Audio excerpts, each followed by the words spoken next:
sparkled in the soft lamplight and watered slightly in reaction to the smoky fug produced by the charcoal brazier in the small, low-ceilinged room that Magnus used to transact business with the more important of his many clients. Through the closed door behind him came the muffled shouts and laughter of the well-fueled drinkers in the tavern beyond. Magnus had no need to hear of the man's commitment to him and his brothers. He already knew him to be trustworthy. What interested him was the fact that he felt compelled to affirm it at such length. He was evidently, Magnus surmised, building up to ask a very large favour.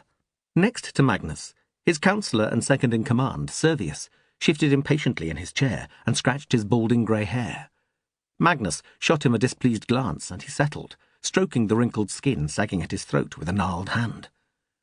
Salvius knew full well that a supplicant had the right to fully state his claim, however long-winded, to the protection of the only organisation in Rome that would look after the interests of his class.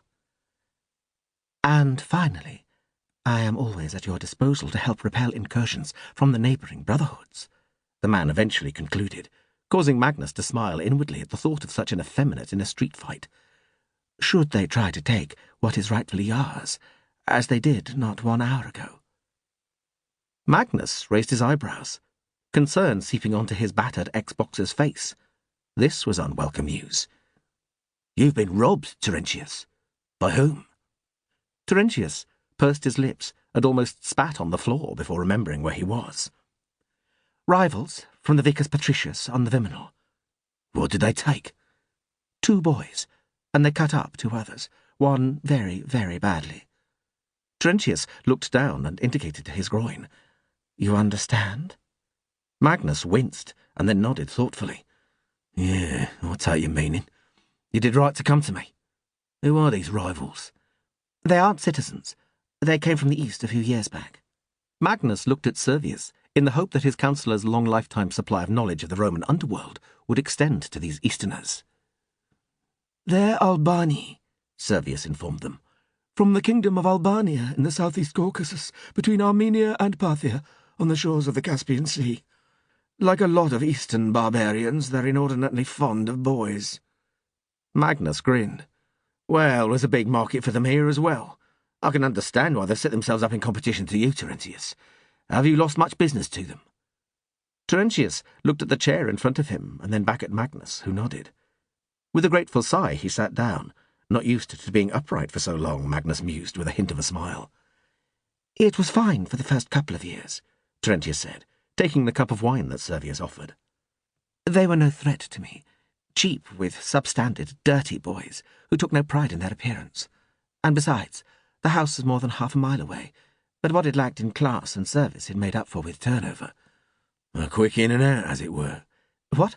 Oh, yes, I see. Well, they worked their boys hard day and night, and soon were making good money, but still they didn't trouble me as their clients were from the lowest part of society. I kept my elite clientele, senators, equestrians, and officers of the Praetorian Guard, some of whom still occasionally ask for me.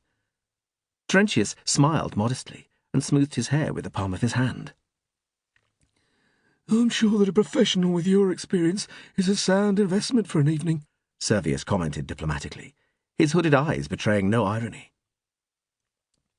Terentius inclined his head slightly, acknowledging the compliment. I do not disappoint, and neither do my boys. He took a delicate sip of wine. However, at the beginning of this year, these Albanians decided to move up market, competing directly with me, and by this time they could afford to. They bought a more lavish place, close to the Viminal Gate, and began to stock it with the best boys that they could find.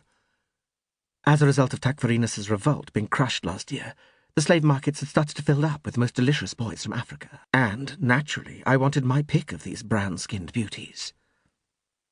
Naturally, Magnus agreed. Unfortunately, so did my rivals, and, regrettably, they too have good taste. I suggested an agreement with them, whereby we wouldn't always bid against each other, but they refused, even on the very young ones that we train up, so they are able to do most things with finesse by the time they're starting puberty. You can charge a premium for them. I couldn't let all the best ones go. My stock would have deteriorated over the next few years whilst theirs went up. I would lose my standing. So I bid over the odds for the best. Which must have pissed off our Albanian friends no end, Magnus observed. Yes, but they still ended up with a goodly amount of beautiful, if overpriced, young flesh. And because the Praetorian Guards...